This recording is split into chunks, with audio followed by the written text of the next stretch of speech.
Hey everyone, I'm adding this bit in post because the news came out while I was about to render the podcast.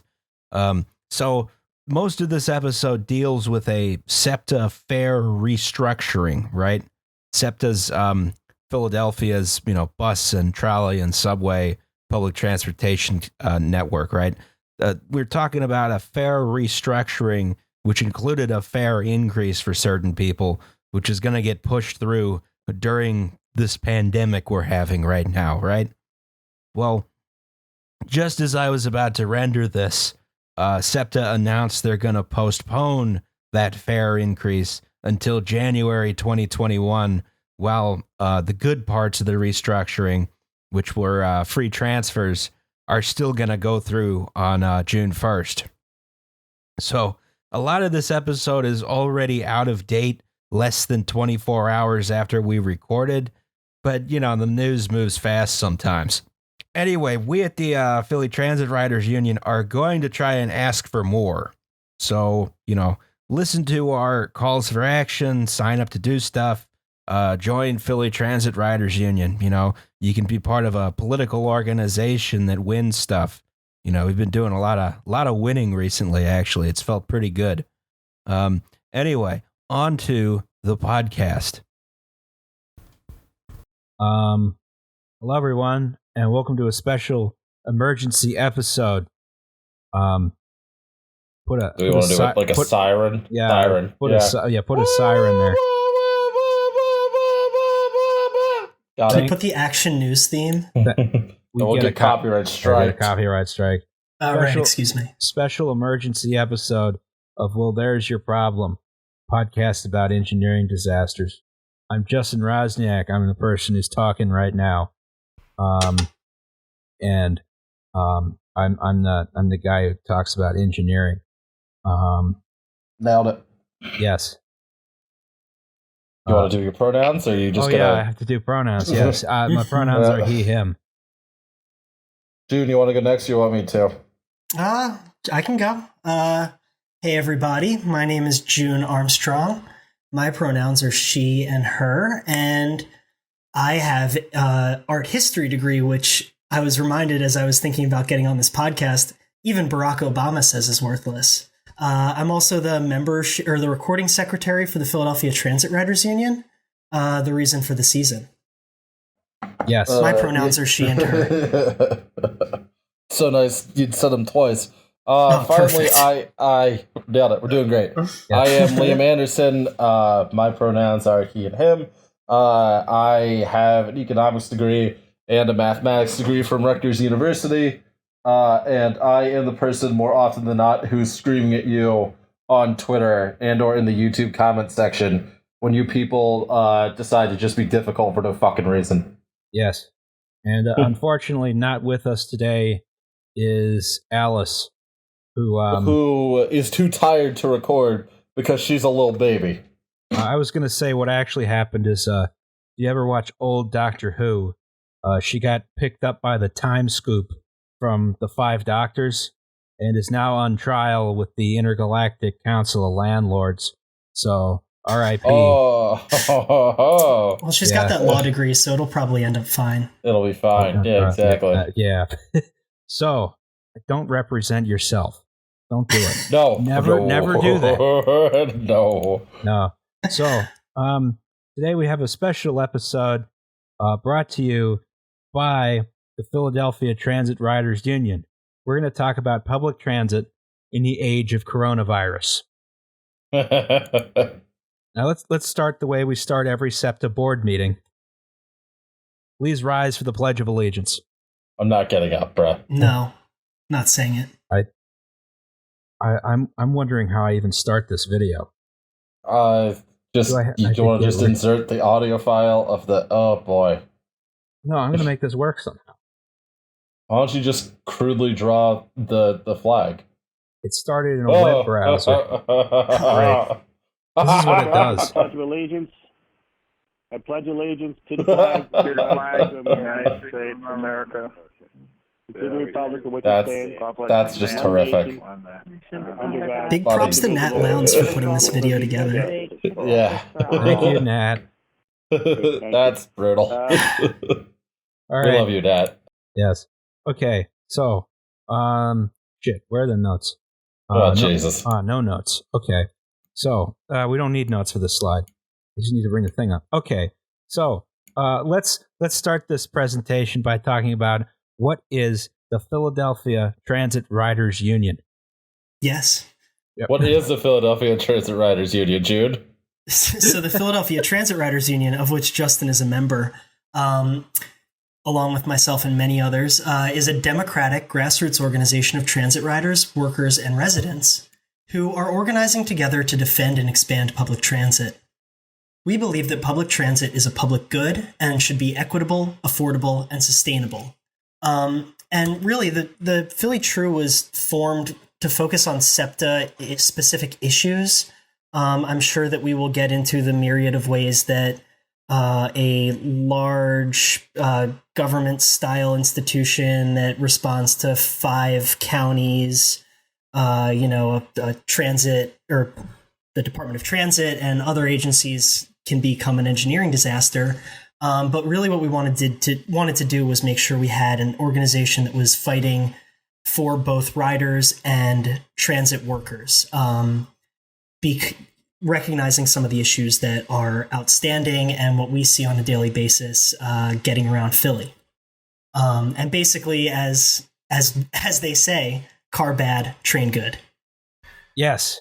So, yeah, go ahead. I was just going to say, and one of the things about like having a transit riders union is that this is there to like square the circle between those couple of times when let's say the workers' interests and the riders' interests don't perfectly align. We're trying to make sure that we're provide the synthesis for that dialectic. If you want to get all Hegelian about it.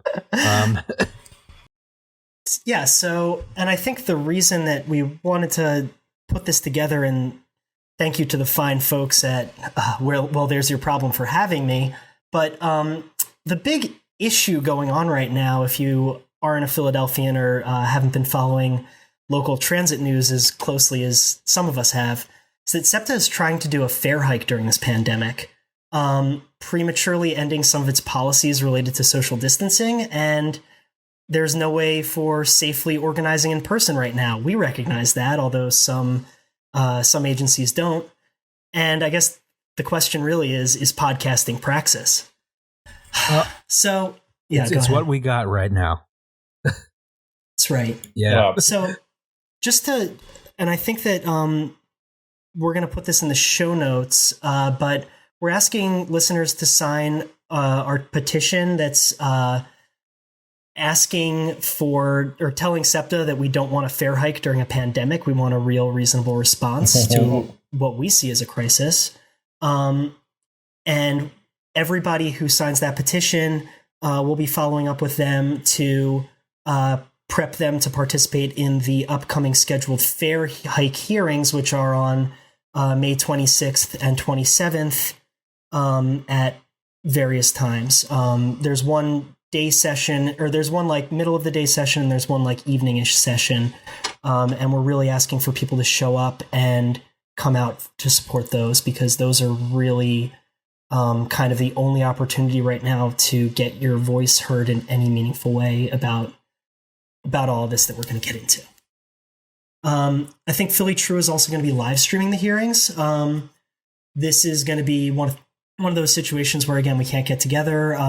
We'd usually show up in person with, signs and all kinds of messages, but we'll get together, live stream the hearing, and kind of talk about what the next steps could look like then. Yeah, I mean, it'll be a good time. Everyone can sit down, watch the live stream, sort of do what we can, inform. As Nat said, they're trying to do this fare hike in the middle of a pandemic. If SEPTA wants a circus, we will bring the clowns. Nothing but respect for our listeners. Yes. So, anyway, we call them problematics. I mean, it's true. We're doing good. So there's some issues that public transit agencies are facing during this pandemic, right? Just a couple. if you're riding a public transit vehicle, in some ways you can.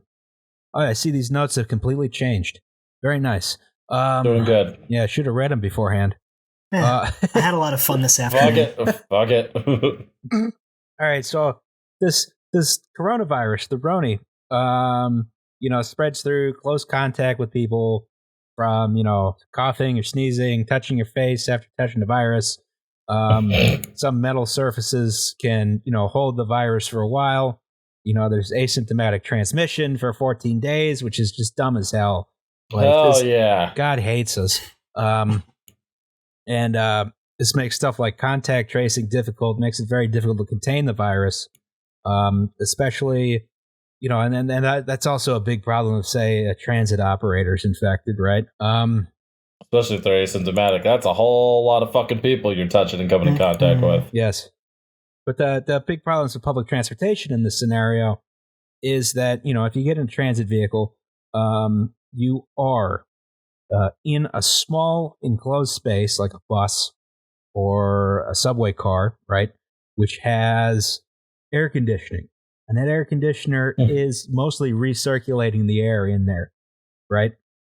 This is especially bad if you are a transit operator because you are in that same space for hours and hours, right?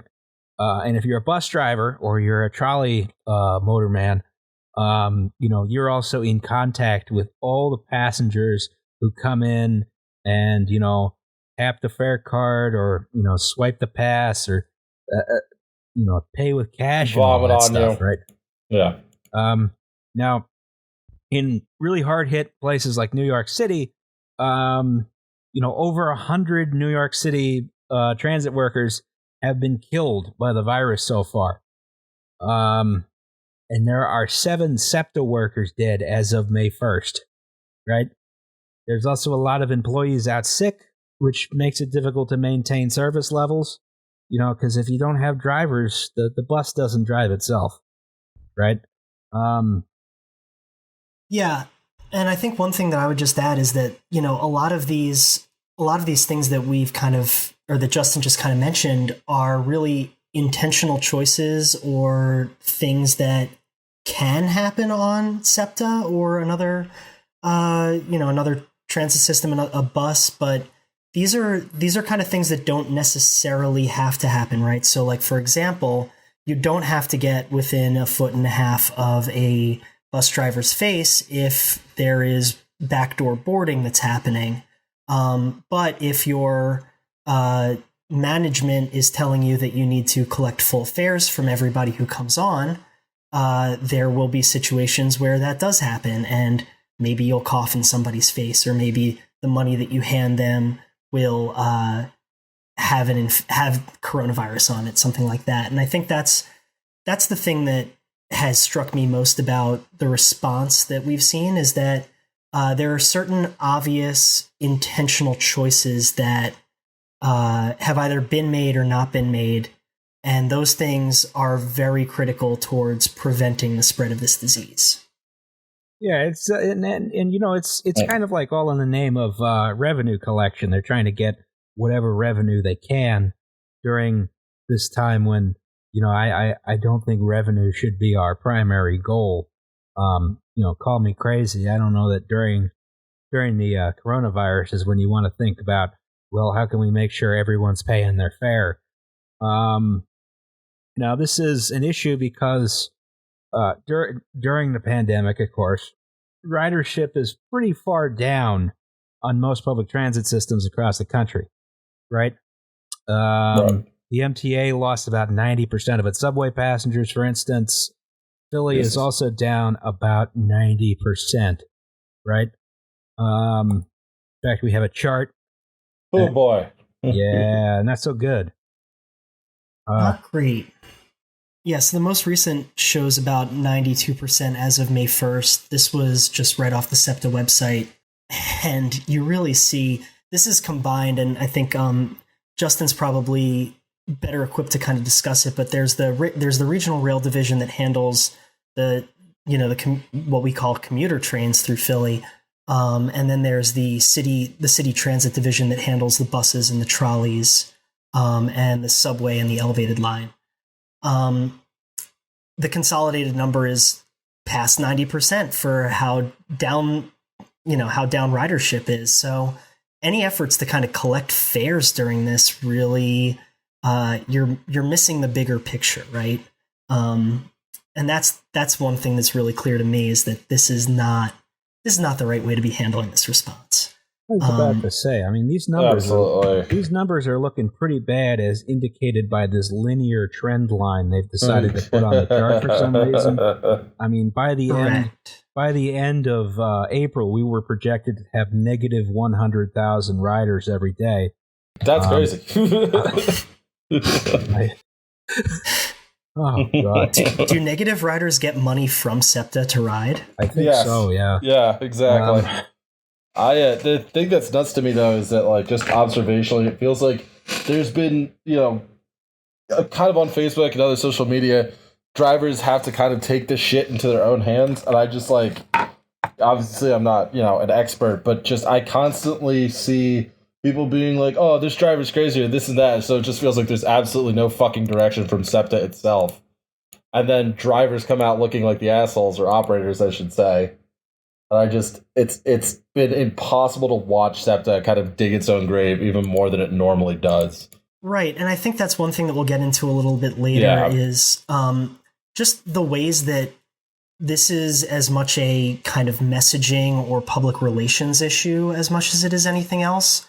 What SEPTA chooses to tell the public or not tell the public, and how they choose to do that, is really critical towards making sure that, the response is handled the right way. And again, what they tell drivers versus what they tell the public, operators, what they tell, it's just kind of feels a little bit haphazard all over the place, and two steps behind what other transit agencies are doing, at a time where, really there's no room for error, and the actions that you take early on in the process really dictate the outcomes you have in the middle of the process that then become the people who are really materially impacted by this.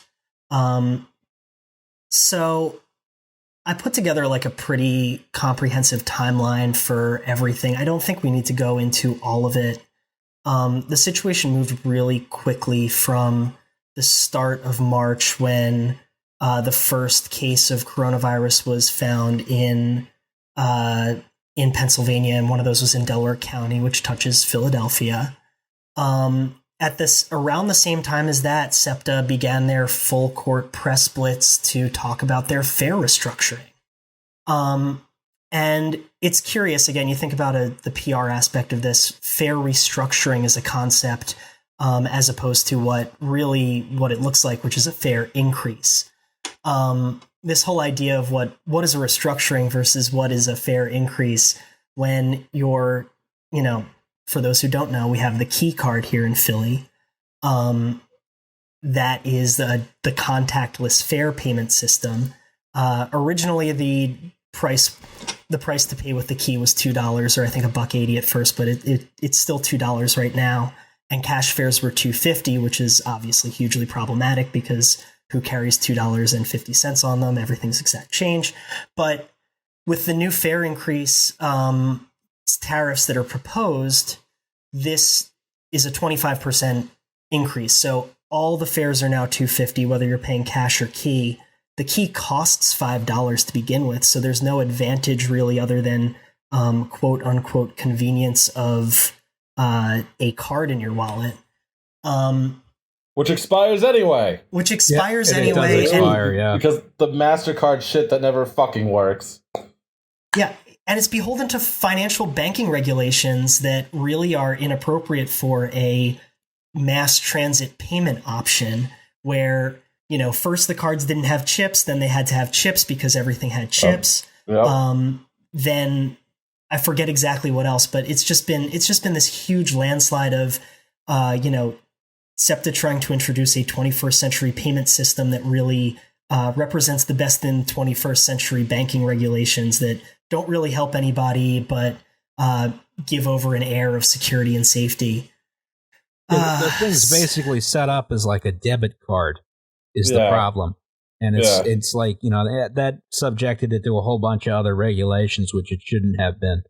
But, on the plus side, theoretically, you could use it at a convenience store that accepted it and pay massive fees. Thank you, SEPTA. We love you, SEPTA. Yeah, the fees are really the crazy part here. I mean, like, I remember looking at it right when it came out, and it was like, if you wanted to check your balance at anything other than the website, you needed to pay $1. If you wanted to use the card, there was originally, I think, some kind of fee associated with even just debit card use. Things that, this was all branded as a way to bring banking to the quote unquote unbanked, and again, without making too much of it, Philadelphia is the biggest poor city the poorest big city in the country. And all of these things, are supposed to prevent the nightmarish system that keeps people going to check cashing places, payday loan providers, when really SEPTA wasn't helping. They were becoming a part of that process. So the fare restructuring that was announced on March 11th included a couple things, but this, obviously increasing the base fare. They made a big deal out of removing one of the transfer fees, the first transfer fee that you pay, which is $1, which Justin, I think, correct me if I'm wrong, but no other big city has transfer fees. And there's no reason from, a digital kind of standpoint to have these fees. They're completely archaic, and you can only use it with the key now, which is awesome. I am not sure that no other big city has transfer fees. What I do know is that transfer fees are bad for ridership because transferring is already inconvenient. And once you say, I got to pay to transfer too, then it's like, I'm not going to do that. I'm going to drive. Right. And the other thing that keeps people in their cars going to work is when your convenient, fast, and easy bus route turns into a 45-minute walk to a different bus that may or may not take you kind of close to your work. But we'll get into that. Hey, Rod's had that problem once. That was fucking horrible. I know. I've had that problem taking the 12. And it was just like the 12 goes where it wants today. And if you're late as hell to a doctor's appointment, you're late as hell to a doctor's appointment. But we're going to charge you more money for the privilege, which is super great. Yeah, a recurring theme living in Philadelphia for any given amount of time is that SEPTA just kind of reroutes whatever, whenever, and if there's a sign, that's cool, but you probably won't see it, and it's certainly not going to be. Don't worry. Yeah. And so this fare restructuring from, just kind of a layperson's point of view like mine, this is a way for people who really know their way around finance and spreadsheets to manipulate the costs that are given to riders in a way that kind of very gently accounts for inflational increases across the system without really changing things too much. You can brand it as a PR win if it's not a fare increase, it's a restructure, et cetera, et cetera. And that's not to say that there weren't some good things about it, like in addition to eliminating that transfer fee, there's like $1 student fares. But, really, I think that the bigger issue here is just the proportion of SEPTA's revenue that comes in through the fare box, which creates a situation where SEPTA needs to have this symbiotic relationship where they're taking as much as they possibly can from the working people who use the system without taking too much where they end up just driving to work. And that's a delicate line that I'm sure plenty of people spend a lot of time trying to figure out exactly where that line is and how to stay on the quote-unquote right side of it. But it doesn't create positive outcomes for the people who are riding the system. It, at best, keeps a status quo of, over a long-term trend, adjusted for inflation, the fare box revenue is about $2.50 a fare, $3 a fare. It's a really kind of convoluted thing when you take a step back and think about who SEPTA is for. So let's see, what else is really kind of helpful here. So in addition to this, so the fare increase comes every 3 years. It's programmed into kind of SEPTA's capital operating budget, and their operating program where they show what their expected revenues are, what their expected expenditures are, what they plan on, building over the next 3 years. And this is kind of this is a thing that happens on schedule, and it's supposed to happen every 3 years. And the SEPTA board needs to vote on it to approve it and move it forward. There's nothing that says that they have to provide one plan that works, for every situation. There's not even anything that I could find on a quick glance, and I am not a lawyer. I have an art history degree, but there wasn't anything that I could see about, punishment or provisions for, in an emergency scenario, SEPTA not holding these meetings. But they continued to kind of operate business as usual for most people for a pretty long time. March 17th, there were, 45 cases in the greater Philadelphia area. SEPTA moved to a Saturday schedule for regional rail trains because people had already, you can see in John Madden vision over here, that's right around the time when the drop starts to happen. So SEPTA kind of realized that something was up and that they should probably suspend service. But it was clear to kind of us as the Philadelphia Transit Riders Union specifically, that SEPTA didn't seem to acknowledge or be responding to the severity of what we saw as the global pandemic that we now are living through. The response was really lackluster. They were continuing to kind of move forward with things and say, oh yeah, we'll just move this to a conference call. So they were planning on having a board meeting March 26th. This is still just under a month ago. It feels like 6 years ago. But they canceled this meeting. I think partly because of our petition and partly a recognition that they couldn't kind of scramble together the resources at the board management level to have a conference call that had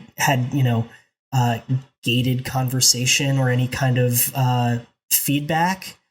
And so that's where you start to get things like that beautiful little clip that we played at the beginning of the show where they move forward with the April board meeting after the Transit Riders Union had put together a petition asking SEPTA to treat this as a crisis, asking SEPTA to demand federal and state relief, which up till this point they had not communicated they had been doing, telling SEPTA that they had to provide hazard pay for operators and cleaning supplies, and reporting on these things to the public because, again, their response was really just kind of, we're taking care of it. We already clean the stations. We're just going to clean the stations extra good.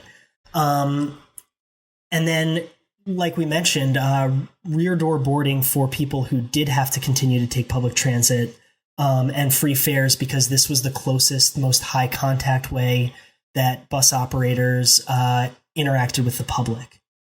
A couple days after that, the statewide shutdown of non-life sustaining businesses begun. And then, that was only 8 days after SEPTA rolled out their brand new fare restructuring plan. Let's see. The following day, SEPTA, the GM of SEPTA, who's new in seat and formerly a PennDOT official, Leslie Richards, she said that they were anticipating about $150 million in losses. Now, just to kind of put that in perspective, the entire SEPTA budget of what they, the part that of what they spend money on is $1.5 billion. So they were anticipating it would be about a 10% whoopsie and everybody could go back to work just fine. Don't worry, everybody. We're going to keep the stations extra clean. We're gonna get through this just fine. Nobody worry. And I think this is really the kind of time where it's like, sure, we could pretend that everything's fine and not worry, or we can actually start to kind of acknowledge that this is going to be a life-changing event that's going to require a real kind of reimagining of what is appropriate and what, how a transit agency should respond. Let's see here. I'm just going to keep rolling through this, and probably I guess we can edit it in post. But so 2 days later, SEPTA announced that virtual fare increase hearings were going to occur as planned. And this is really the time where I started to scratch my head again as a Philadelphian who cares about city infrastructure and good governance and all that nonsense. Where there were groups that were in the Philadelphia area who were focused on pro-urbanism issues and good governance and all that, who were actually excited about this, which really struck a chord with me because, again, like, sure, you can get a different kind of public input from holding virtual fare hearings. But that really doesn't recognize the reality of the city of Philadelphia, where we got Comcast as the number 1 and number 2 tallest building. Both of those are tax abated, so they don't pay any city or school revenue. Of course not. No, and in addition to that, outside of Detroit, Philadelphia is the number 1 least broadband penetrated city in America. So, despite having fucking Comcast, yes. Yeah, we got Imagine the dialing internet into people. a virtual fare increase meeting on 56K. I don't think it would work. I don't think AOL can manage that. I don't know if did either of you live here when Mayor Nutter tried to introduce Philadelphia free Wi-Fi, a system that would just connect to your device and not provide any kind of signal. It's kind of like that. So yeah, sure. Maybe you have a smartphone that has 4G LTE that you pay a data plan on that's not unlimited. Are you going to really use your precious gigabytes of storage to dial into a meeting where SEPTA tells you that they're going to increase your cost of transit and that's all there is to it? Anyway, that's me soapboxing a little bit. But the fact of the matter is, this is 30% of households don't have broadband access here. And the improvements that SEPTA was alleging to provide were two areas where people were more likely to take, for example, a 2-seat trip to get to their job. Places that really don't have great transit service to necessarily begin with. They don't have bus shelters because, God forbid, somebody who doesn't have a home might fall asleep there. All these fun things. So, it's just like this whole thing to me is like every 3 days something happens, and then every 5 days after that, SEPTA thinks about responding. So on March 25th, the first SEPTA employee tests positive for COVID. And remember, we had submitted a petition that started to collect signatures. We have about 375 signatures on that first petition, I think, at this point. But that was March 17th. It took until the end of the month, March 31st, after I think 6 or 7 different transit authorities had already gone to rear door boarding. March 31st is when SEPTA finally moves to it. Far too late. Far too many people were impacted by this. And again, by this point, it had already been 2 weeks, or no, yeah, it had been over 10 days since everybody who wasn't working at an essential business was told to stay home. So these were only people who are the emergency workers who are keeping everything running, while folks like anybody who has an office job with a laptop and an internet connection can work from home and is either encouraged or explicitly only allowed to do so. The people who are riding SEPTA at this time are only the people who are out in the world, most likely to have or transmit coronavirus. And they're either interacting with SEPTA operators who are doing this all day long, or they're interacting and giving that disease to people who they're in close proximity to. Thankfully, April 3rd, we get news about the CARES Act getting passed. But shortly, and the CARES Act provides for an unprecedented $643 million of transit funding, which again, the last figure that anybody had heard publicly was, SEPTA is just going to lose $150 million. So there's just all these breakdowns in communication where we know that we're not getting the most up-to-date or the most accurate information. And then we have to find out after the fact, after something happens, that SEPTA is adequately being cared for. I think a big portion, and we'll probably get into this a little later, but a big portion of the funding gap between that original notice and what the CARES Act ultimately provided were anticipating a decline in payments from the Turnpike Authority or the Turnpike Commission, excuse me. And this is one of those things where funding for transit in the United States is in and of itself a future episode of this podcast. Truly a just hobbled together from all different kinds of sources, including the people who people who drive cars, but mostly people who take, toll roads have to pay some. But actually, the Turnpike uses that money to do other things. So they have to take out a loan to make this payment. And, there are some federal subsidies, and there are some state subsidies, but the state subsidies were only set to happen until the 2022, in which time it would become future legislators' problem to handle.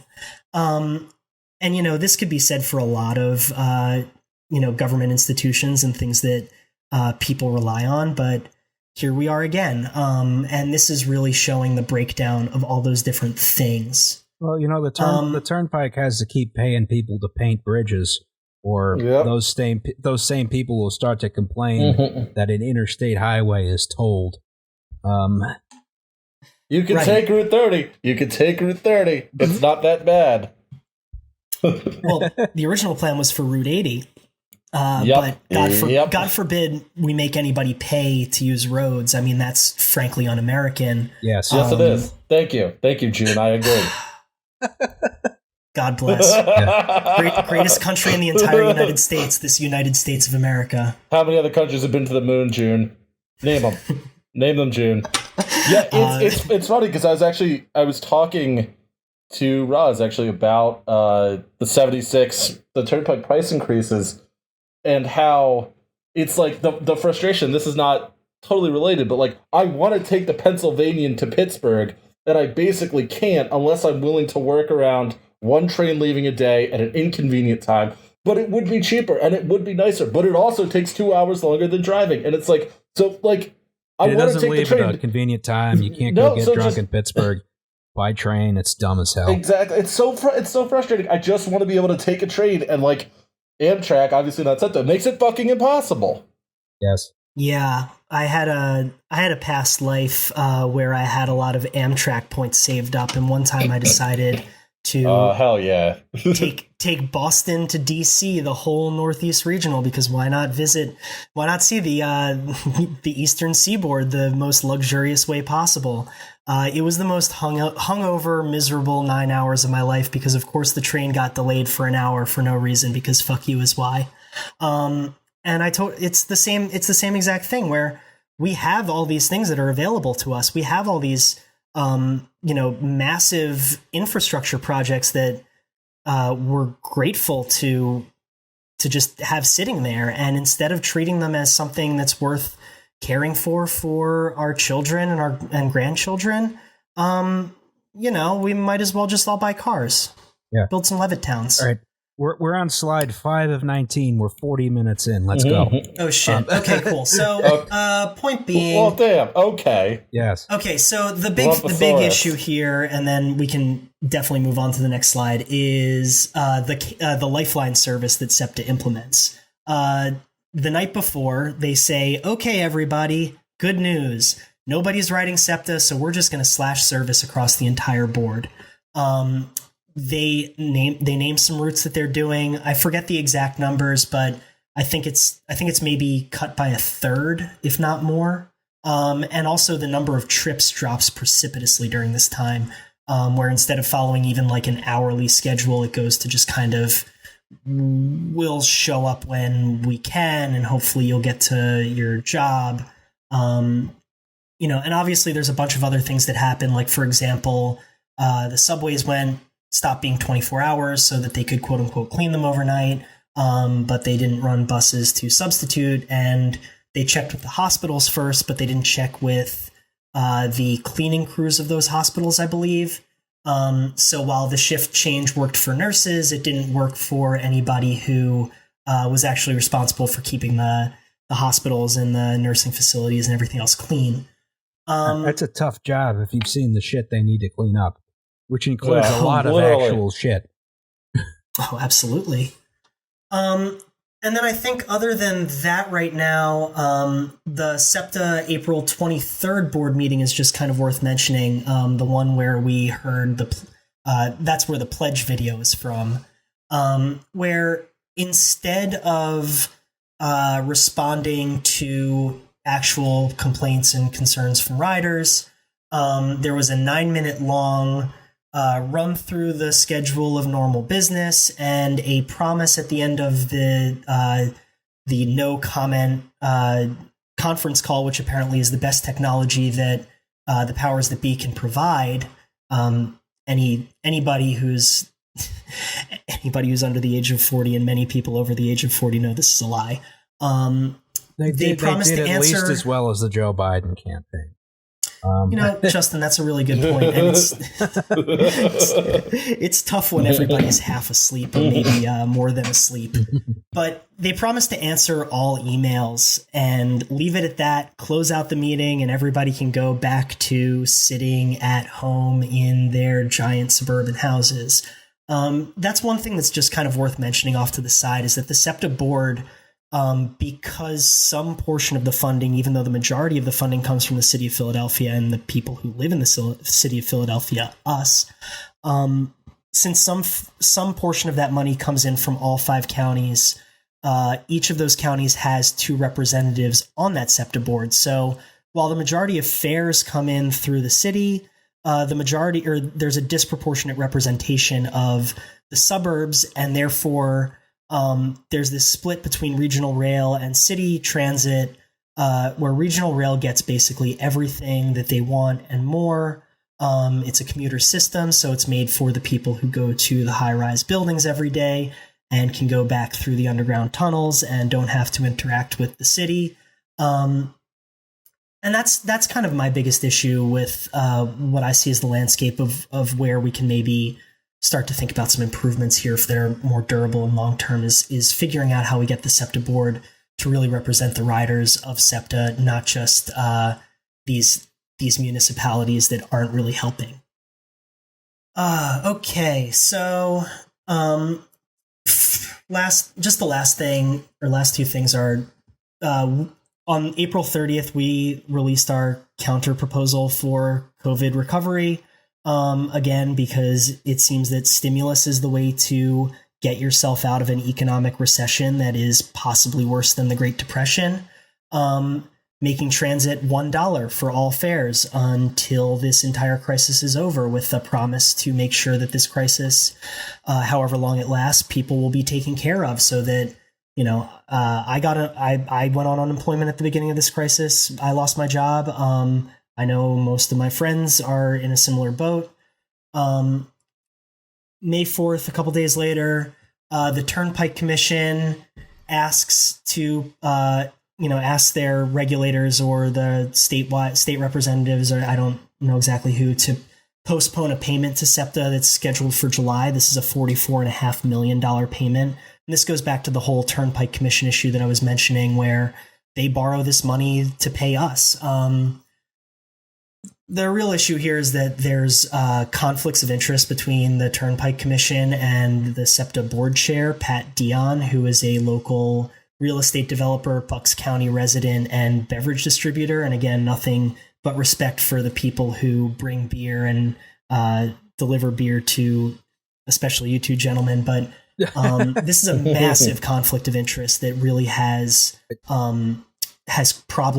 huge red letters written all over it, and there's nobody who's really thinking about the implications of somebody who's this conflicted, basically waving their hands and saying, they'll figure it out.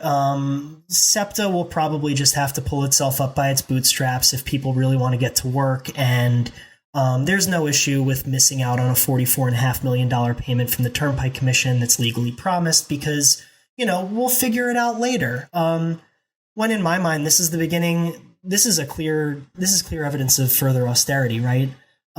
This is the canary in the coal mine of what can we figure out. How can we figure out how to strangle SEPTA right now so that in the future they can work with less? Because, God, why would we pay for all those people to get to work when they can pay for it themselves out of wages that they earn, and if they can't earn the wages, they can work in the workhouses. I didn't know Pat Dion was also a Turnpike Commissioner, as well as being SEPTA board chair, as well as having the SEPTA boardroom named after him. Hilariously corrupt is the phrase that comes to mind. I was about to say. Now that's Philly, baby. He does like me, apparently. Or at least from that one board meeting where he's like, I like the word bustituted, which he hadn't heard before. Which is a shining example of how connected the SEPTA board is with people who actually fucking ride it, but or people who know stuff about public transportation. Yes, but he has a caboose in his backyard. I also know that. Yes.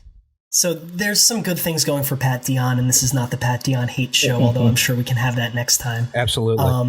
And one day, Justin, we will figure out how to get him to a bar with you, and then you guys can hash out all of the SEPTA issues and hopefully get him to see your side of things. So we'll that's just basic. Somehow wind up agreeing on lengthening the platforms for the L. Yeah, that'll be a great idea. Fuck. Whatever it takes. So that's basically the long and short of where we're at. The Philadelphia Transit Riders Union is now kind of setting our sights on making sure that we can prepare for the future. We had a meeting with the Pittsburghers for public transit. Nothing but respect for Pittsburgh and everybody who lives in it. They've got a wonderful early Transit Riders Union who was part of the inspiration for what we do. They've got a really wonderful team working with them, and as Pennsylvania's two largest cities, we are hoping that our voices can be heard in Harrisburg for a permanent solution to transit funding in Pennsylvania. Again, especially in recognition of the world that our children are inheriting that's increasingly unlivable and just awful. If we can't get things like public transportation, a Green New Deal, meaningful jobs program, and now we're facing a recession as bad as the Great Depression. So that's the kind of long and short of the timeline there. I'm sure there's some things that I missed, but I think that kind of highlights the biggest missteps in this whole kind of situation so far. And now that the city is planning on reopening, or now that the state is planning on slowly reopening, and people, as evidenced by some AstroTurf protests, are begging to return to work, we have an opportunity now to see what the future holds under coronavirus, and if social distancing is really a smart idea or a dumb idea. And like drunk driving, it's impossible to say if it's good or not because it gets people to work. Yes. So, all right, that was the whole podcast. That was all the information. See you all next week. Solidarity with our Pittsburgh comrades. Also, fuck the Pens. Fuck Sidney Crosby.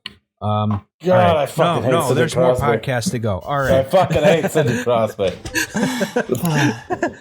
Okay. So first fucking time I've been to Pittsburgh in years. And it was after we had gone to Nova Scotia. And I was talking to my dad as we were checking into the hotel about Nova Scotia, and the fucking desk clerk pipes in with Sidney Crosby's from Nova Scotia. Yeah, I fucking know, bud. Shut the fuck up, all right? I fucking hate Sidney Crosby.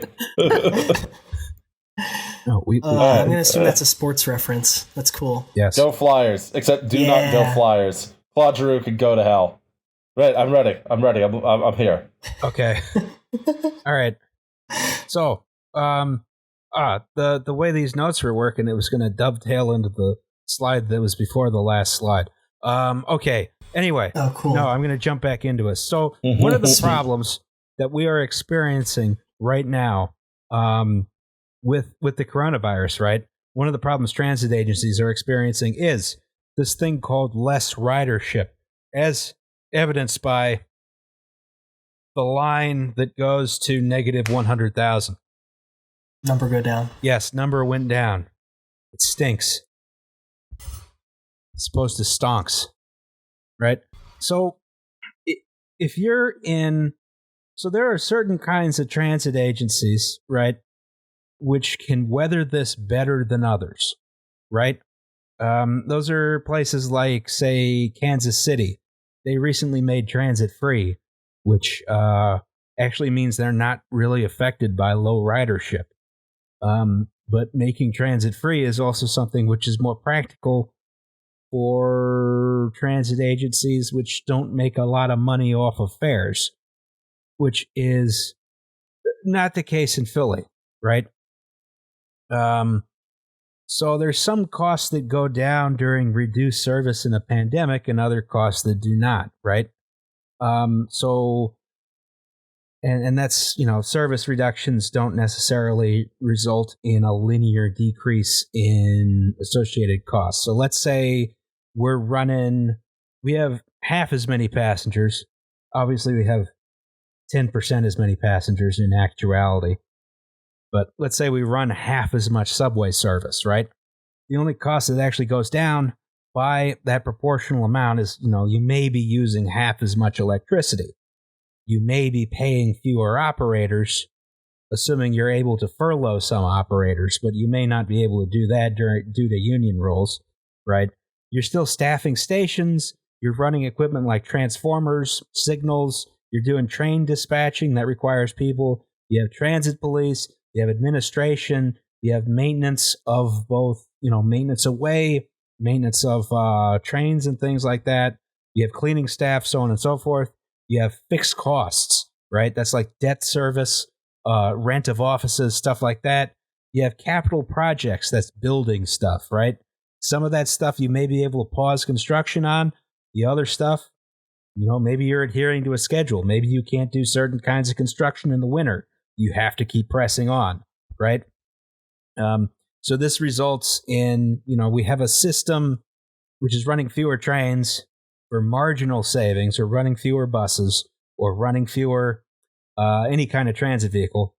And that's less useful to passengers for marginal savings. And this leads to a sort of downward spiral in ticket revenue, which compounds the problem. You start cutting and cutting and cutting. And as you cut and cut and cut, you have to cut more to keep going, right? And in a pandemic, this is worse, right? Because the public's avoiding public transportation, even if it's useful, since they don't want to be in a big crowd, right? Right. And since you're running less service, even though you have less ridership, you're still likely to have crowded vehicles, right? I mean, This is what a SEPTA bus looks like now. That's not so great if you're trying to social distance. No, and again, this is a conscious choice. If you put Lifeline service in, but you ignore rush hours and other possible times when buses can get crowded, one of these things that SEPTA, that you can think of as a PR style issue is that SEPTA didn't really communicate a lot of these things very well or comprehensively. One of those was that, we're only going to let 20 people on each bus, which obviously, as you can see from that photo, isn't exactly always accurate. It's kind of operator dependent. Right. And it isn't always practical because so many people need to ride these routes. People have to fucking go places. Yeah. Exactly. And so if you have a bus stop where a bus hasn't come for 45 minutes during peak rush hour leaving Center City, you're going to get a situation every once in a while where 20 people are just going to get on the bus because the bus stopped. They're not going to close the door, or maybe they will, and that'll hurt somebody. But again, it's just this whole issue of when you have less service and you make it an intentional decision, crowding happens, and the buses have like hatches on them that can be opened, that are emergency escape hatches that let a little bit of air in. But I think there's regulations that need to, go through some kind of set of approval processes before those hatches can be open. And even then, you're still in a closed environment. Yeah. And it's what the prophet himself said, Yogi Berra. Nobody goes there anymore. It's too crowded. It's like, because I think for a lot of people, it's just like people really do think, oh, well, they could just fucking walk.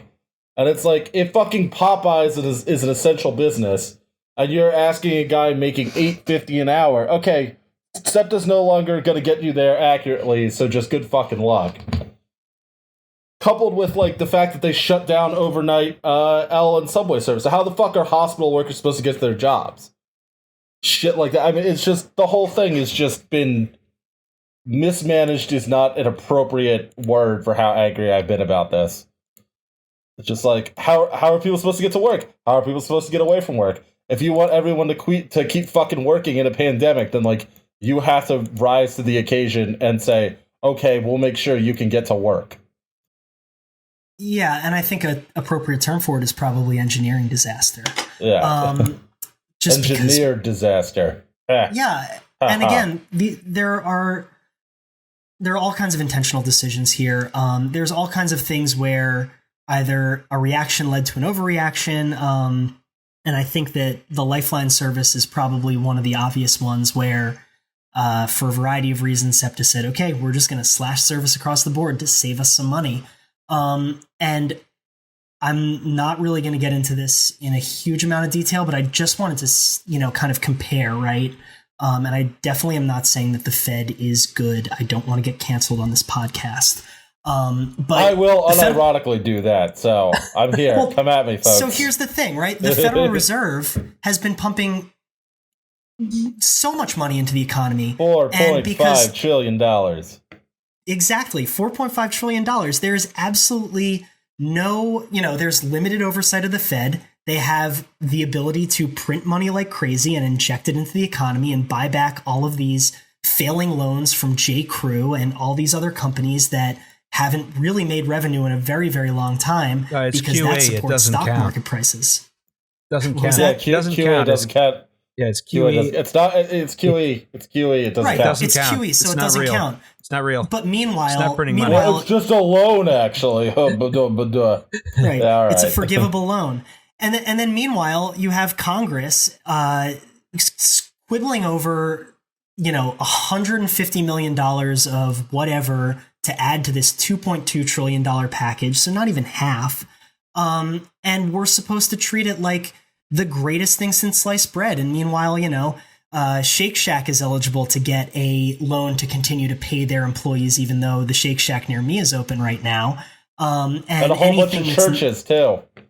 That's a fun one. Oh, churches are great because they don't have to file any kind of income tax filings. So like a regular nonprofit has to file a 990. Churches don't have to say shit. Render unto Caesar what is Caesar's. Pay your fucking taxes. Maybe there's your problem should reorganize as a church. My dad did that once. That would make us Protestants. Yeah, it makes you whatever you want to be. So yeah, that's my little soapbox about that. Mm-hmm. Is like, there's plenty of problems with the Fed. I highly recommend Adam Curtis's All Watched Over by Machines of Loving Grace to see how Alan Greenspan really got in there. But honestly, there's so much that can be done. Everybody forgets in the question of how are we going to pay for it, that the people who ask that question control the money printers. This is a false choice. And to pretend that this is we need to be very careful about our revenue stream over the upcoming fiscal year, really misses the forest for the trees, especially when you think about the ability for a well-functioning and responsive and communicative transit agency, what they could be doing as the connector between the most vulnerable emergency workers who are keeping the country's lights on right now versus people who work in management positions who think that everything's fine. This is all going to go back to normal as soon as 2 weeks is up, and we can just keep collecting our paychecks and doing a great job and patting each other on the backs. Cool. Yes. Thanks. All right. Now, the other thing which is going on here, of course, is, SEPTA's ability to sort of communicate with riders for what is acceptable and what is not. Right? And so I also haven't seen the notes for this slide. Yes. Welcome to another surprise. Yeah. So I was on a bike ride a couple days ago and passed by this beautiful convenience corner store at 20th and Wharton. And you'll see that a lot of corner stores in Philly have the red sign at the top that says "Do not enter with a mask or hoodie." Now, there's a long history of these signs that is not related to SEPTA immediately, but we're going to get into that in a second. But also, they seem to be discriminating against the IRA. Bastards.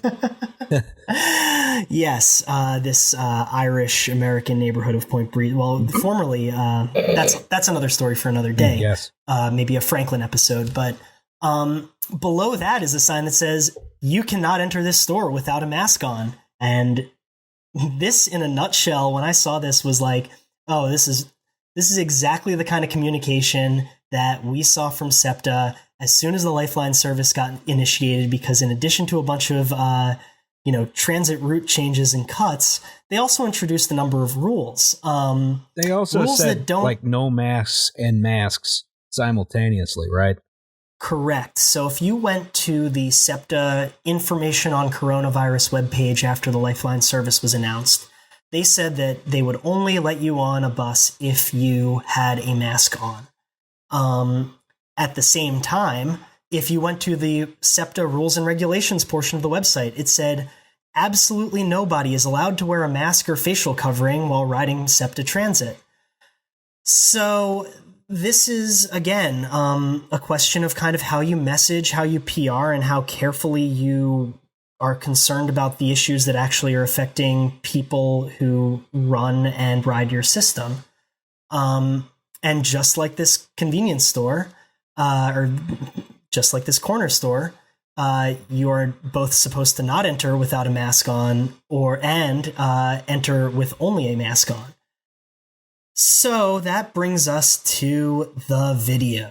The day after this service was announced, a Philadelphia Transit Riders Union member was sent the following video that was posted to Facebook, showing the outcome of this incredible policy.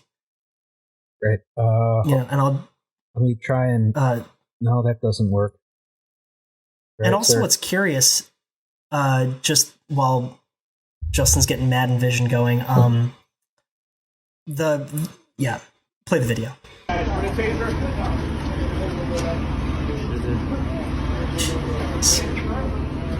So I don't know if you can count. I believe that they counted 7 or 8 Philadelphia police officers here. These are Philly cops, not SEPTA police.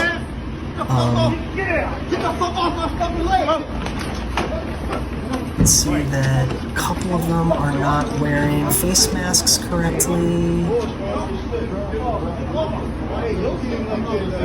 Props to the guy for not taking shit from them. That's fucking unbelievable. And look at the cell phone too that just gets kicked around because, what's personal property when you can teach somebody a lesson about what they should or should not be doing on public transit. So, what's also curious about this is we got a photo sent in anonymously from a SEPTA operator that showed a message saying that masks and facial coverings were optional. And apparently this was distributed to all SEPTA operators on their routes. I don't know how that works. I'm not employed by SEPTA, and I never have been. But you can see, this video is ridiculous, right? Obviously, if cops were really concerned about making sure that people didn't catch COVID, they certainly wouldn't be manhandling people to get them off of a bus. They would give them a face mask. About to say, this is entirely counterproductive. There's no reason in hell why you should do this. Absolutely. And it would never be beneficial to public safety. No, this is not public safety. This is something far Police more brutality obvious. is the phrase I believe you're looking for. I was thinking racism, but this one works Well, too. that too. Why not? yeah, why not both? Why not both? That famous taste we all love. Inability to conceive of solving a problem without using force. Yeah, exactly. Yeah. Right. So, I mean, this is so obviously ridiculous. I've seen very similar things in non-pandemic situations of people getting similarly treated in Rittenhouse Square and other places in Philly, but to do this during the middle of a deadly pandemic shows the level of, kind of concern that Philadelphia police have for themselves and others. The whole thing is just totally disheartening, and thankfully people picked up on that, at least on social media. It gained a lot of news coverage, and we were really grateful to be able to boost this video, showing some really ridiculous shit. Let's look at some examples around the world, not just in Philadelphia, how other transit agencies have been handling the pandemic. We'll start in the belly of the beast, in Wuhan. All right. So, in Wuhan has a metro. Come on. I was trying to John Madden that. Wuhan has a metro. They have trams. Beautiful city. This is a cool bridge right here. So this is right in the center of the pandemic. And of course, what did they do? January 23rd, they shut everything down. The whole public transit system stopped, right? Now, this is probably the best way to deal with it. It's also not something we found ourselves capable of doing in the United States, right? Because we're not capable of that kind of state intervention to provide people with food and stuff like that, start delegating tasks in such a way that so few that you can maintain social distancing so aggressively, right? But they were able to reopen on April 8th. There were actually very similar lockdowns instituted in northern Italy where just everything shut down. And it wasn't like here in the United States where, you could still get takeout. You couldn't even do that. My rats. Yeah, this is America, and people need to get to work so that they can feed themselves, because otherwise they'll get greedy and lazy on all of the food. Yeah, so yeah, and I think that's Justin, to your point, this is the benefit of essentially planned economy, right? To respond to a crisis like this, you can build hospitals very quickly that help people that don't have a profit motive behind them, and you can make sure that your transit system shuts down so that everybody stays safe and home and doesn't try to go to work.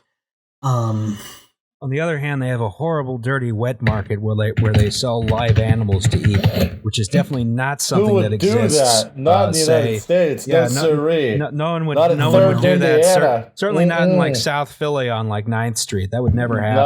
No. No such thing as a wet market here. What is the Italian market? Who are you? Where am I?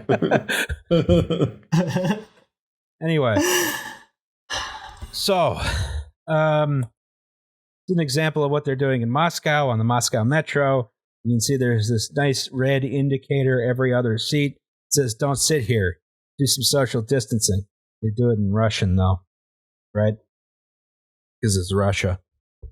In addition to that, in San Francisco, the municipal railway, which is the municipal railway is what they call the transit authority. they've done a lot of service reductions. They also completely reoriented service to focus on grocery stores and hospitals and other essential businesses like that. They redesigned their bus network like overnight just to focus on that. Except for like, obviously the trackless trolleys, probably couldn't really reroute those. But no, that attitude. Yeah, well, if you could put up the wires overnight, sure, let's go for it. Put up some goddamn wires. Put up some goddamn wires. So easy. Electric buses are easy. Batteries are stupid. Don't use batteries. New York City has done they've decided to shut down the subway overnight for cleaning. The first time in however many hundreds of years, which is not good. Whether that comes back or not, anyone's guess. I mean, Yeah, and then this is one of those perfect examples of how you can use PR as a tool to kind of do whatever you want, right? New York is the epicenter of the COVID crisis in America, but Andrew Cuomo's on TV every day telling people that he's doing a great job, and people believe him. And maybe he's more charismatic than our current Democratic nominee. So maybe we can figure out a way to slot him in there and create a great PR story for everybody when overnight cleaning is the best that we can get in New York. Right? He sucks. God. Andrew Cuomo fucking sucks. Yes. Bad. Andy Byford for president. Andy Byford for president. We need a real planner. We need a real somebody who actually knows stuff about things and doesn't just know how to get on TV and say stay home. Yes. So what's SEPTA doing? I mean, we talked about this a little bit before. How is SEPTA reacting to this? Right? We saw they've put in shields to protect bus drivers from a certain amount of interaction with passengers. Right? They've done rear door boarding on transit vehicles, including buses and trolleys. That should be a permanent thing. Actually, they should just have another tappy tap doohickey in the back, because that means you can make the buses go faster. But no one will go for that one for whatever reason. No fare collection during the pandemic so far. Again, that's coming back on May 17th, along with ending rear door boarding, which is also dumb. They've been limiting the amount of people on every transit vehicle at once. They have headway-based schedules as opposed to specific, time schedules. And then they've implemented something called Lifeline Service, right? We also talked about that a little bit before. Now, just a little. Lifeline Service, whose life, right? They've completely suspended a lot of routes, including my route, the 34, shown here, and other routes, which have completely deprived some neighborhoods of any kind of service, right? This is all ending May 17th. They're going to go back to basically a regular schedule. Even though in the Commonwealth of Pennsylvania, coronavirus cases have only just begun to drop, right? And the governor just extended our lockdown to July 4th, although he's not on TV and Andrew Cuomo is. And this Lifeline Service has, completely deprived certain neighborhoods of service, right? So this is North Philadelphia, right? This whole area here, around about Lehigh Avenue, going down to Montgomery Avenue, just north of Cecil B. Moore. This whole area used to have another bus line that would connect with the Broad Street line this way and this way. I believe that was the 54. And then there was the 7 went north-south, right? That's the 33. 33, excuse me. Yeah, the 7's over here. I'm dumb. Just closer to my house. That's the only reason I know. Yes, so both those buses were suspended as part of Lifeline Service, right? And this area is not small, right? And even if you're close to, say, the 7, you need to take the Broad Street line. You're not going to take the 7 to the 15 or the 3. You're going to wind up saying it's going to be faster for me to walk 2 miles. So this is a huge amount of area that was just left with no service whatsoever. Mm-hmm. And I mean, I guess if you're young and fit, sure, walking 2 miles, not a big deal. If you're not young and fit, not so good. Yeah, and I think the only things that I'd add are, the ability to have a meaningful transfer with the service reduced like this is ridiculous. I mean, there's some articles in the Inquirer of people who usually have hour-and-a-half commutes across city, which is just terrible. Like, I can't imagine losing that. I used to drive to Princeton from Center City every day, and it felt like dying after a year. But you can't have transfers with this kind of system. Trips that would usually take 30 or 45 minutes you can just be sitting on both ends of that for 30 or 45 minutes without a bus in sight. I think the other thing that's worth mentioning is that there's this area kind of comprises Strawberry Mansion and is that Allegheny that it gets up to, Justin? Allegheny West? Or is it? I think it's Allegheny. Liam's more familiar with this area than I am. I think this is 33rd and Dauphin. Liam, 25th and Cambria. Yeah, that's fucking up there. Yeah. And that's basically Allegheny. Yeah, I mean, that's for an area where especially a lot of people have to commute, and a lot of people end up commuting to the suburbs. If you had to take the 124 to the King of Prussia area, because that's where you worked. I used to take it every day. I am familiar. I used to take the L to 69th, and then 69th to the high-speed line, and then the high-speed line out to the King of Prussia area. And I had to get on the 124, or 125, actually. If you had to fucking do that with this bus, I mean, you can basically assume you're going to get fired through no fault of your own, because how the fuck are you supposed to get to work? You're going to spend 6 hours of your day commuting.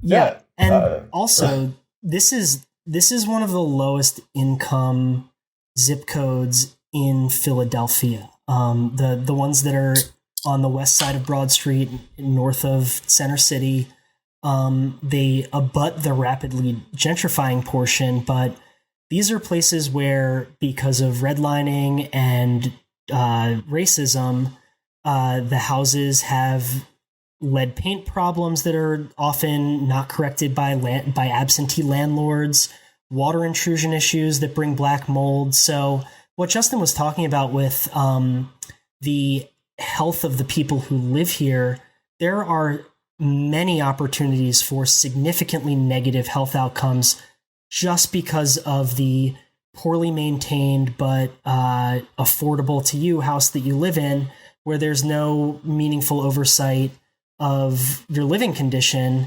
and through no fault of your own, your kid has developmental disabilities because of lead paint dust.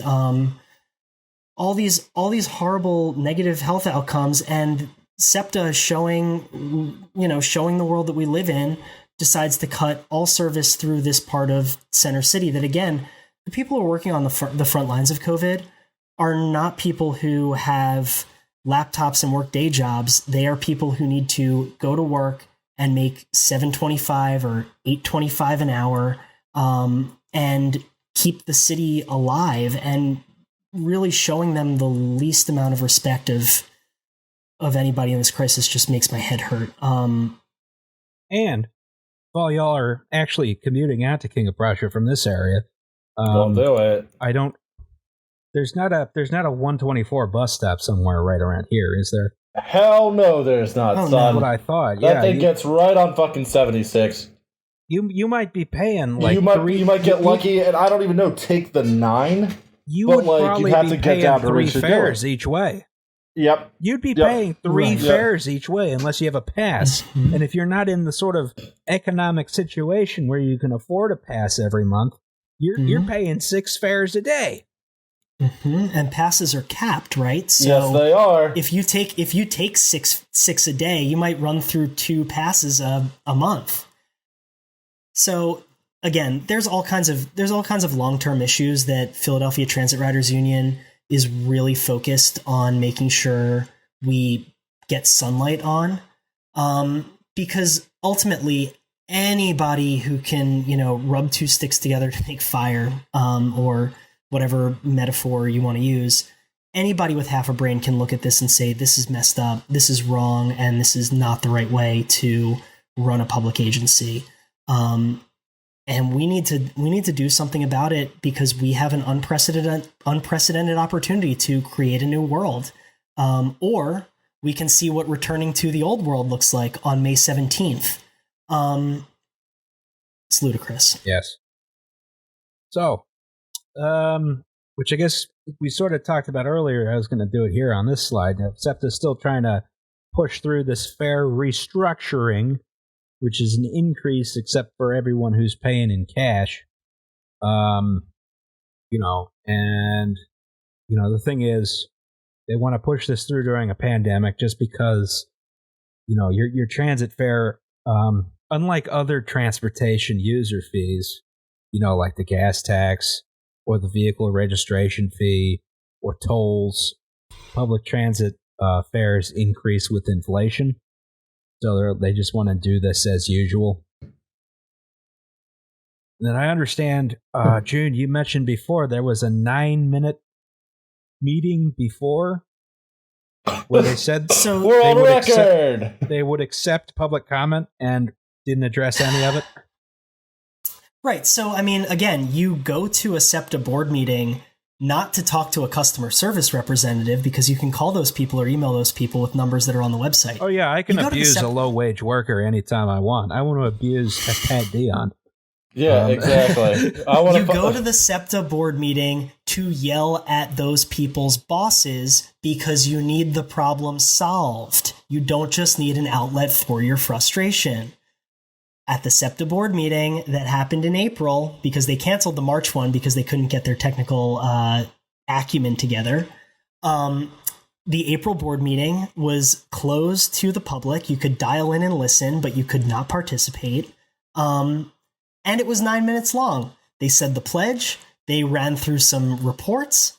They had a very brief but somewhat, depending on what your perspective is, they had a brief mention that the 3 employees of SEPTA who had died up to that point said a little bit about them, which was nice to hear, but extremely unfortunate. And then closed out the meeting by saying, yeah, we're going to respond to everybody who wrote in via email. And, this is particularly frustrating because the Philadelphia Transit Riders Union had reached out or had found and connected with 30 different workers who were still using the system to commute to and from work. We asked them and we were able to get them to share their stories of how a fare increase would affect them. And their voices were completely out of the conversation here. Now, maybe, I don't know what your capacity is for doing extra credit reading about your work or your job, but I'm sure that if I was on the SEPTA board and just trying to not worry about this and get back to my family and get back to working at my day job, looking at comments, maybe scanning through them and saying, oh yeah, these people, this is great. Okay, cool. Thanks. Somebody else gets to handle it whose job it is to handle this. So the whole idea of this being a public meeting where you can actually make a meaningful complaint was thrown out the window. And it kind of calls into question these upcoming fare increase hearings or fare restructuring hearings and the whole mechanism behind them. What it says on the SEPTA website is also kind of ridiculous. If I can even pull it up for a second, I might have it right here. They're going to read a written statement, or they're going to read a pre-recorded statement at the beginning of the meeting, and then a facilitator is going to be available to hear people's objections. So again, what the Transit Riders Union is pushing for is a meaningful response to this, which is not to hold meetings that during the middle of a pandemic, instead providing fares that work as a bailout for people and keep emergency workers getting to work. I think that's about all the steam I have on that one, but it's just so, yeah. And again, the fare increase hearings are every 3 years. They keep the cost of the fare rising with inflation in ways that other modes of transit don't have. And this is a system that our elected officials and our appointed board members and all that stuff choose to perpetuate. on the backs of the people who ride public transit in the poorest big city in America. And it leads us to the stupid situation where riding in a big bus with 60 other people is more expensive than driving your own car. It's because that's almost where we are at this point. I mean, if you have good insurance, it's damn near close, right? Gas is pretty fucking cheap now. That's not exactly the position transit agency should have, but here we are. Yeah, I was about to say, everyone's bought all their negative priced oil, stored it in their basement. 100 barrels just sitting in the backyard. Oh yeah, it's my college retirement fund. Yeah. So I guess to sort of start to conclude here, we talked about what is TRU doing earlier, but we're trying to organize still. We're trying to get people out for these hearings, for these meetings, right? It's difficult to organize during a pandemic because it's not like we can go out into a bus and talk to people. Can't do that because you might get the coronavirus. Not good. If you're listening to this, especially if you live in the Philadelphia area, as we mentioned before, we do have a petition that's linked below. Petition to stop the fare hike. And, that's to support us, but also, for action. We'll be contacting everyone on that list who signs to prepare them to participate in the fair hearings live, right? So, crap, I did a thing there. So, go to phillytru.org or go to the link in the description. Hearings are May 26th, 2020. 11 a.m. and 6 p.m. Eastern Standard Time. Eastern Daylight Time. And May 27th, 10 a.m. and 4 p.m. We will also be live streaming the hearings on the Philly Transit Riders Union. Or however we decide to do that, follow the Twitter. And yeah, show up, yell at the board. Welcome. Yes. And yes, if you're not in the Philly area, shout out to the many other transit riders at transit riders unions and organizations across the country. Just wanted to shout them out because I believe we were all on a group call recently, which I missed, or something like that. Me too. So, if you are there are many organizations you can join. If you are in Pittsburgh, Pennsylvania, you can join Pittsburghers for Public Transit. If you're in Cleveland, Ohio, you could join Clevelanders for Public Transit. If you are in Atlanta, Georgia, you can join, this is my favorite one, you can join the MARTA Army. Perfect. If you are in Nashville, Tennessee, you can join Music City Riders United. If you are in Cincinnati, Ohio, you can join the Better Bus Coalition. If you are in Seattle, Washington, you can join Seattle Transit Riders Union. If you are in Memphis, Tennessee, you can join Memphis Bus Riders Union. If you are in Detroit, Michigan, you can join the Motor City Freedom Riders. If you are in Minneapolis or St. Paul, you have the Twin Cities Transit Riders Union. If you are in Milwaukee, Wisconsin, you can join the Milwaukee Transit Riders Union. And there are many more. This was just what I was told to shout out. Yeah, there's all kinds of effort. There's all kinds of efforts underway. There's all kinds of different ways to help out with each of these organizations. They're all doing really important work right now, especially if you are a person who is trying to envision a better and greener world and a better public transit system that actually works for your local city or where you live.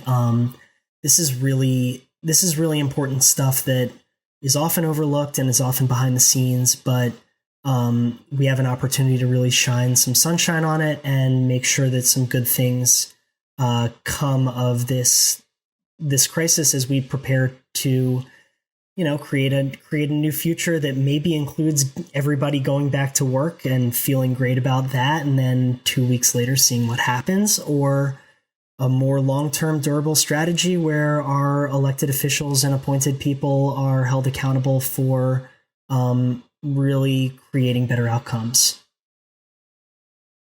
Yeah, I mean, this is all going to end.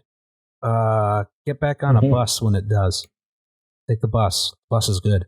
Take the bus. Yes. Bus is great. Bus good. Car bad. It's true.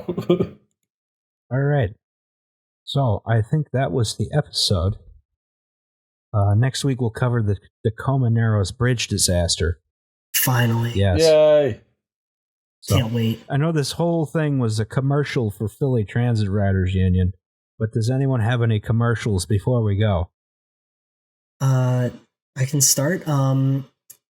You can follow me on Twitter at RITTSQU Rit Square, where I post where I retweet random stupid shit I find and complain about the Philly Transit Riders Union, and post pictures of the PSFS building, Frank Furness buildings, and other cool Philly gems that I find around town.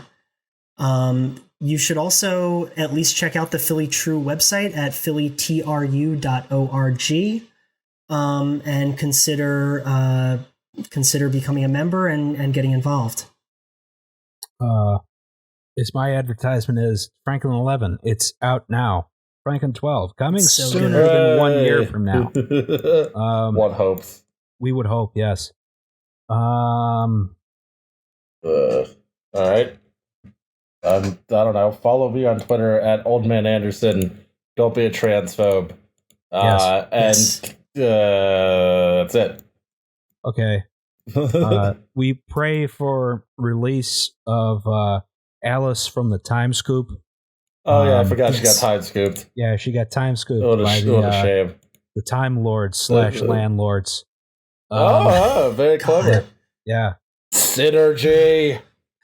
I wish her luck in her quest. God. Big weird hat. Big weird hat. All right. I think that was an episode. All right. Cool. Thanks for having me on, guys. I really appreciate it. Thanks for coming on. Oh, anytime. Yeah, maybe you'll do an engineering disaster about, I don't know, some other area of expertise I have that is limited right now. Frank Furness, the episode. You could do park friends groups. That's another massive failure of city government. All right. All right. All right. Bye, everybody. Sweet. Bye, everyone. Cool. Bye, everybody.